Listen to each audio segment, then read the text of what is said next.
Hi, I'm Heri from Týr. This is one of the theory videos I promised you a long time ago. Here I will be explaining the dominant seventh and its resolution to the tonic. I've tried my best to make this video as clear and easy to understand as possible, and I hope you'll agree that I succeeded and that you understand the concept at the end of this video. Before I continue with the theoretical stuff, let me just briefly mention that my YouTube channel is just 5 subscribers shy of 6,000 as I make this video. I want to thank each and every one of you who support me and help spread the word about my YouTube content. This has turned out to be a very important and helpful side job for me. It's good to be able to teach without having to repeat myself, and it's cheaper for you to watch YouTube videos rather than take lessons. And I'm also very happy to get my opinion about different matters out to the public, also not having to repeat myself endlessly. I certainly learn a lot by doing this. By the way, if you'd like your own copy of my side project album Heri, then please message me directly and I'll give you the details. Back to the subject. First, here are 6-string guitar tabs in standard tuning, notes in the G clef, and piano keys to make it all as clear and transparent to you as possible. Let's first establish the key C major. C, D, E, F, G, A, B, and C. Very simple. For this example, we will have to step outside this octave, but it's very simple. Let me show you. In the key of C major, C is the tonic. The dominant in any key is on the perfect fifth, G in this case, but on all octaves naturally. For this example, I've transposed the root of the dominant, the G, an octave down. The number 1 over the G indicates that the note is the root of the chord.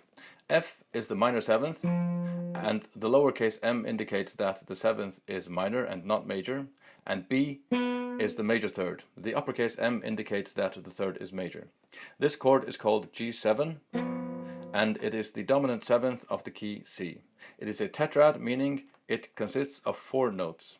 The reason there are only 3 notes here is that I've left out the fifth, which would have been D. The reason I leave it out is that it is not important to the resolution of tension. A dominant seventh must have a minor seventh and a major third to go through the classic resolution pattern, but it does not need a fifth. The important thing to notice about the dominant seventh is that the interval between the minor seventh and the major third is a tritone. The tritone interval is displeasing to the ear, and it is a very pleasing and uplifting movement to go from the dominant seventh to the tonic triad C.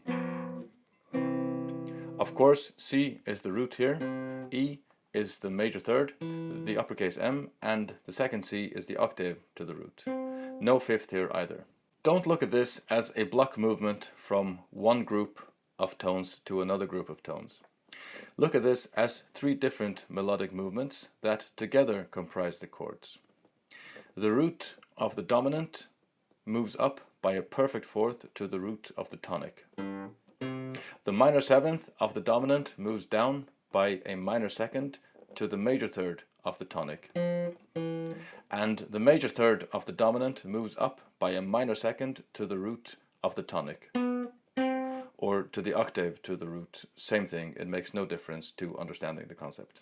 Now there is a minor sixth between the major third and the octave of the tonic.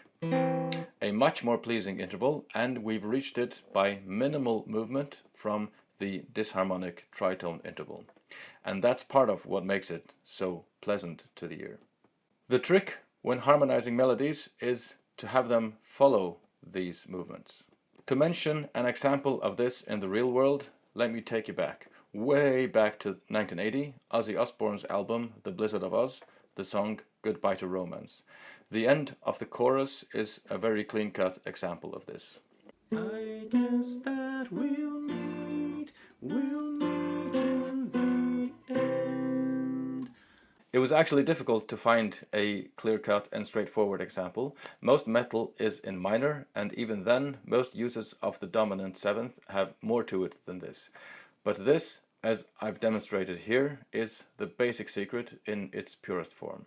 There is a lot more that I could say about the dominant seventh resolution, and all the wonderful variations of it, but I think I'll leave it at that for this video. Play it over a few times and try to play along on your own instrument until you memorize it and the concept is transparent to you. In a future video, I will explore the different variations. Absolutely fantastic! Before I end this video, I want to say thanks from the bottom of my heathen heart to all who support me on Patreon. It means a lot to me, it helps me financially because times are hard and the income of a musician is nothing to write home about. I particularly want to thank Benny Olsen, Greg Stock, Erica Wareski, Joy Costello, Michael Lewandowski and Mike Heinz. I also want to thank the translators at Ninja Translation for making subtitles in different languages for my videos. If you'd like to volunteer to translate my videos into any specific language, please send me a message on my Facebook page. Please like or dislike this video, just don't leave it neutral, and leave a comment, tell me where you're at in music theory.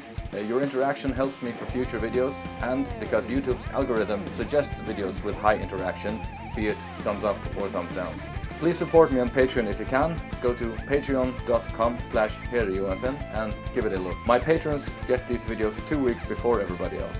And please like my Facebook page, follow me on Instagram, Twitter, Google+, Tumblr, Snapchat and VK. If you need to reach me for some reason, then send a message to me on my Facebook page where I'm most active. Thanks for watching everybody and see you again soon. Cheers.